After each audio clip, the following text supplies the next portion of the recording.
Good morning, hello everyone, welcome back to my vlog. Mga ka-BSK, mapagpalang araw po sa ating lahat. Ayan, tingnan po, may bagong umaga, may bagong pag-asa. Ayan, mga ka-BSK. Ayan, hindi tayo girls farm at may bago tayong isang sisiw. Ang sisiw ng gansa, yung mga napisa. Bago at saka bibi yan, at yung sisiw natin ay mag 1 week yata yan. Meron tayong sisiw dyan, meron tayong bibi, meron tayong gansa. So hinihintay na lang natin yung magpisa yung pabo, naka-operation yun siguro another 15 or 20 days yan, magpisa na siyang mupo. So yan, yung pabon lang hinintay natin. At ito naman yung sisiw na napisa rin sa incubator. At ayan, malalaki na sila. Ayan, pinakawalan na namin sa loob. Ayan, mga siguro 1 week na sila dyan na nakakawala sa loob. Una, lagi silang hinahabol, tinutuka. Ngayon, hindi na sila pinapansin. So yun, sama-sama sila kasi silang magkakakilala at sila ang magkakapatid. So yung iba yan, di natin alam kung ano, kasi ano yan, halo-halo yung itlog niyan. So hindi natin alam kung kano sila galing. So pero yan, magkakasama sila, tropa sila. So ayan, sana ano, lumaki at walang casualty mangyari. Ayan, doon naman tayo sa gumagawa ng deep well. A few moments later. Ayan, eto na sila mga ka-BSK, yung bagong dating na batch na mga tubero. Ayan, magbabaon po sila ngayon ng tubo. Kukuha sila ng tubig, deep well. So yan, para meron tayong malino na tubig para kasi malabo yung hindi ang tawag nito, hindi malalim ang pagbabaon, mababaw lang. So kaya yung buhangin ayaw minto. Laging pag nagagalaw lumalabo yung tubig. So yan, kumuha tayo ng panibagong tropa sa Arayat at yan, magbabaon sila ngayon ng tubo para makakuha tayo ng malinis na tubig. Ayan, kasi yung dito sa baryo rito o paikot dito sa Zambales, Castillejos, kukunti lang ang nagbabaon ng ganito. Karamihan mababaw lang yung baon nila, kaya may buhangin ng tubig nila. So walang nagbabaon kaya sa Araya tayo kumuha. Hindi, para ma-finalize na So yung sa yan, pintura. Mahina kuryente sir, ayos na. nahihirapan yung motor nila. Nakakapag-deal na tayo. Yung motor So na yan. sinubukan nila oh.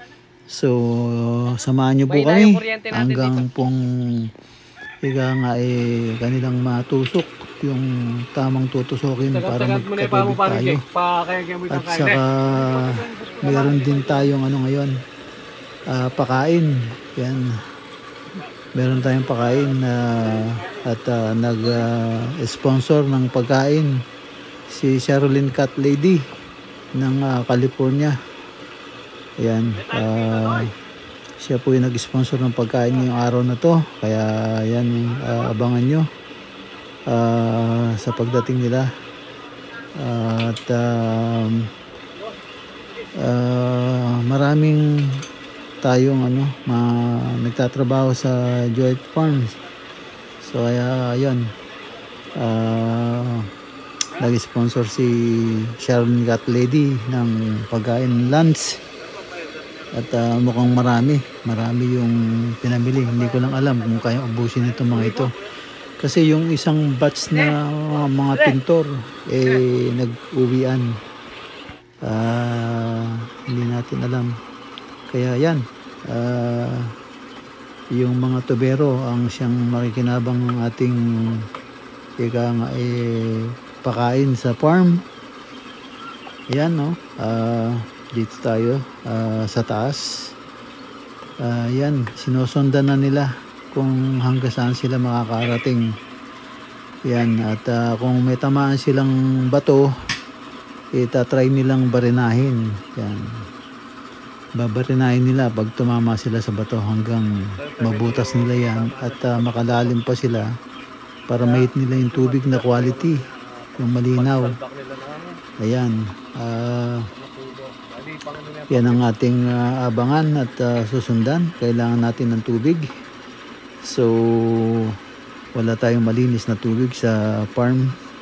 May tubig na lumalabas pero may kasamang buhangin. Sakto lang para magpatubig ng mga gulay at palay. Pero hindi ubra sa pampaligo at saka paghilamos kasi mayroon ng buhangin. So ayan, sana makakuha ng tubig sa unang baon, sa unang sonda. Pag hindi sila nakakuha ng magandang tubig o tumama sila sa bato na hindi nila kayang butasin, lilipat po yan ng ibang spot hanggang matamaan nila yung tamang tusok. Ayan, tamang baon para hindi tumama sa bato at mahit nila yung magandang tubig. Ayan mga ka-BSK, samahan niyo po kami at itong araw na to meron nga pong tubog tulad ng nasabi ko. So abangan natin yan sa kanilang pagdating. Ayan, at tingnan natin kung meron din tayo mga pinapunta pero hindi yata pupunta kaya sobra-sobra yung pagkain, sobra-sobra yung tubog. Ayan, tingnan natin. At saka meron din yung ating sweet potato ipapaharvest na natin. So meron din tayong mga tao doon na nag-harvest pero ang ginagawa lang nila ngayon muna tinatanggal yung mga yung mga dapat itanim, yung mga talbos na dapat pwedeng itanim. So pagkatapos yung ani niyan, yung nakuwang mga talbos ipapatanim natin. So yan, at hindi natin alam kung makakuha tayo ng tao kasi sobrang busy nila dito. Kaya binabala ko pag uwi ko makakita sana ng tamang gamit para hindi na tayo tatawag pa ng manananim. So yan ang aking target, sana makakita at makakuha. Yan mga ka-BSK, at balik tayo dito sa mga tubero Ayan, mabuti na-tiyempuhan natin na meron tayong nakuha na magbabaon ng tubo kasi medyo malayo sa kanila to. Ayan buddy, at ingat ka dyan sa taas. Alam ko sanay kang mahulog, sanay ka maghulog ng tubo. Ayan, lalagyan na po nila ng tubo, nasunda na po nila, at meron na silang tinamaan na tubig. At yun nga, yung tubig daw lumalabas na, at saka medyo malamig at pwede. So ngayon lalagyan na nila ng tubo para maka-penetrate sila dun hanggang ilalim. So yan, medyo ibabaon nila ngayon. So bali 3 tubo. So pumapatak na nasa 60 feet. Yan, mga 60 feet po. Baka nakakita na po sila ng tubig 60 feet. Yan.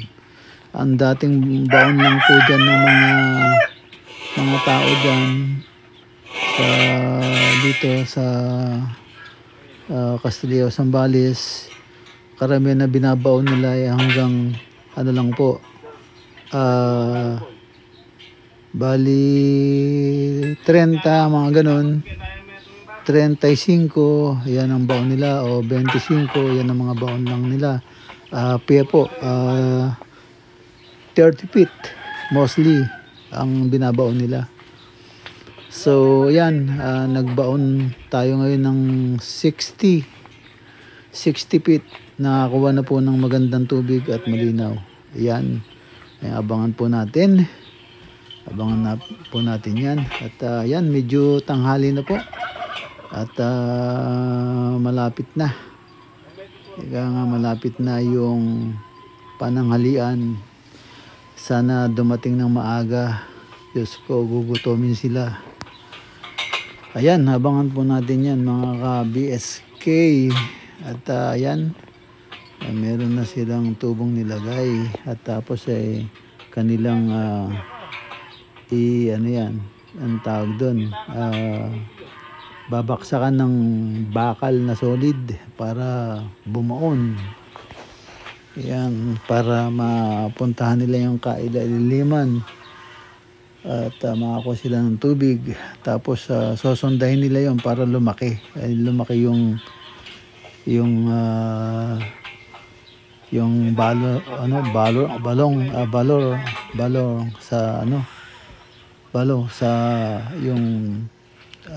tubig, yung ponduhan ng tubig doon sa ilalim.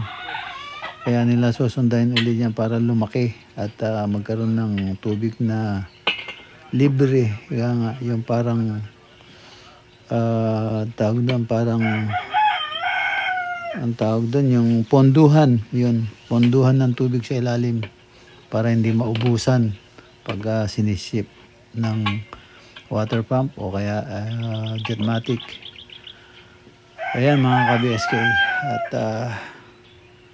yan, at kasi ano yan duduktong nila po yan, 3 tubo sunod-sunod po yan. Yan, ayan, at medyo yan, ang tawag dito, dinuduktong nila yan, lalagyan nila ng parang coupling tawag doon. Yan, dinuduktong po nila ng coupling na may roskas. Pagkatapos sa kanila ibababa. Yan, duktong-duktong po yan, tatlong duktong. Ayan, abangan po natin yan. Mga excited na po tayo. At ilang linggo na pong 1 linggo nang walang tubig po dyan. Meron tubig, kaya lang po lumabo. Yan. Kaya yan, kaya po sila nag-iigib sa labas. At kumisan ginagamit nila mineral water. Kaya medyo So ngayon, yan, kaya natin napilitan po tayo magpagawa uli. At doble-doble naman. Last time po submersible. hindi po lang nangyari. So ayan, so magpapalit po tayo ngayon at para makakuha tayo ng malinaw na tubig, kaya tumawag tayo ng magbabaon uli ng tubig para mahit nila yung maganda at kalidad na tubig. Ayan, ano po sila, naghihina na, gutom na po sila, nanghihina na, medyo talagang napapaupo na po sila sa gutom siguro. Hanggang ngayon po inihintay namin yung pagkain, hindi pa dumarating. So kaya yan, medyo napapaupo na po sila sa gutom siguro. Pasado alas 12 na po. Yun, yung kinuha po natin ng cater medyo na delay yata, laging delay. Yan, yan at siguro parating na. Konting tiis na lang mga tubero. Yan, yung mga tubero. Yan, konti na ng tiis at darating ng ating pagkain. Ayan, at alam niyo naman, pagdating sa trabaho sa bukid, kailangan ora mismo may nakaluto. At kaya yung mga asawa ng mga magsasaka, laging naka-ready yan. Alam nila ang feeling, Ako alam ko yung feeling ng mga nagtatrabaho sa bukid kasi matagal tayo nagtrabaho sa bukid. Talagang pag nakaramdam ka ng gutom kailangan ikain mo. Talagang manghihina ka kasi hard work. Iba ang trabaho sa bukid. Kaya kailangan gutom. Hindi dapat magutom. Unang-una, kailangan busog. Lalo na kung magtatanim ka kahit anong halaman para maganda yung ani mo. Pero kung gutom ka, mahirap. Ayan mga ka-BSK, dumating na po ang pagkain. Tara po. A few moments later. Ayan mga Joy's Farm Team. Ayan ang tibog. Tara, kain na po. Kain na. Kainan na. Ayan. Halina kayo mga katropa. Joy's Farm Team. Let's go eat. Ayan, kain na. Yung isang tropa, yung nag-ano ng kamuti, hindi na po natis yung gutom. Kaya umuwi na pala. At ayan pala si Kit, yung anak ko galing Saudi. Nahihiya kasi bayad po yung kanyang lunch. Ayan. 346 minutes later. Ayan mga ka-BSK, tapos na po silang kumain. At pahinga ng konti, tapos ayan na, sabak na. Parang rin sila, excited din po sila dun sa tubig na makukuha nila. Kasi parang premyo po yun sa hirap po ng ginagawa nila. Pag hindi sila nakakuha ng tubig is parang ibang pakiramdam nila. Nabaliwala yung kanilang pagod. At kailangan nila maghanap ng another spot para makakuha ng magandang tubig. So ayan, at ayan, nag-ano pa rin sila, nag-try ibaon yung yung tubo pa.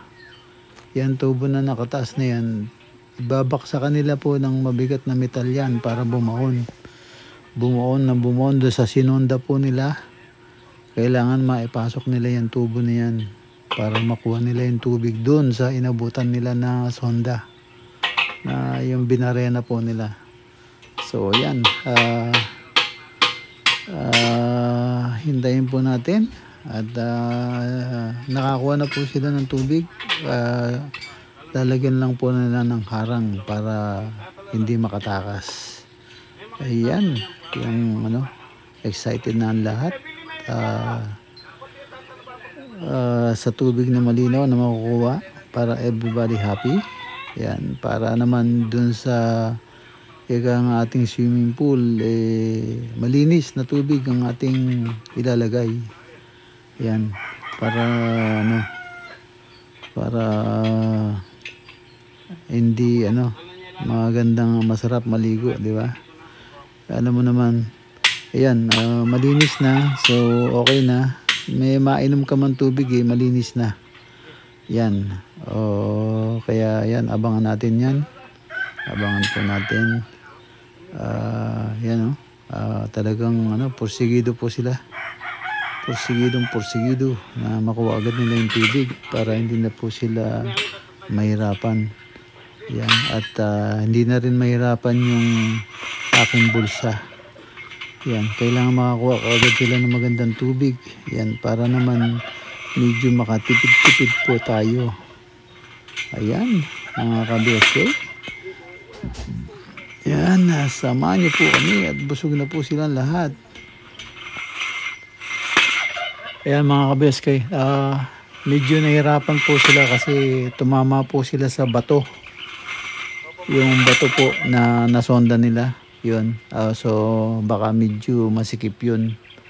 So nahirapan bumaba yung tubo. Ayan. Pero makuha nila yan. Kasi tinamaan na nila yung tubig. Kaya lang medyo nahirapan silang magbaba ng magbaon ng tubo. Kasi nga medyo umabot sila sa bato. Ayan. Kaya po, samahan niyo po kami at lahat po naghihintay sa paglabas ng tubig paano makuha. Ayan. Medyo may kahirapan nga lang po kasi umabot sila sa bato. Kaya yun ang dinril nila, yung bato. Ayan. Tara po, samahan niyo po kami at hanggang sa lumabas yung tubig. Medyo maghahapon na po. Medyo padilim na rin. Ayan. Samahan niyo po kami. Ayan at malapit na.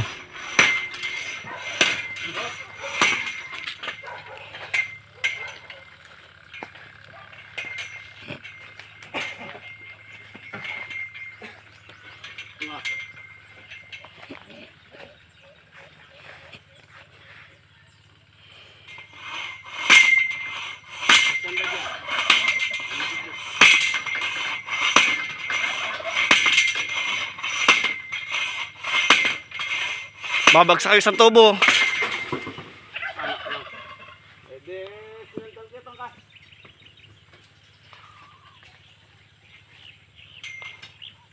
Dali yarin idagsaya ba rin?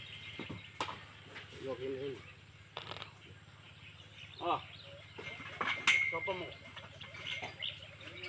Matagulay tita matagul. Kapuri mo kumalate.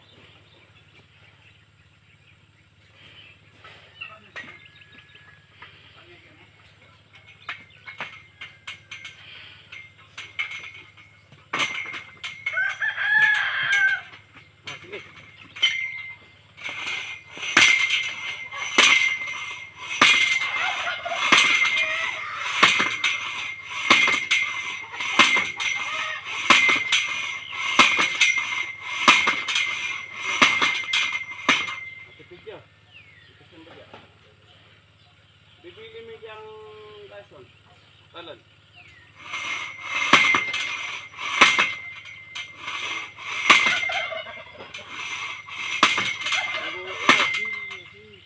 Bibili mo yung talan.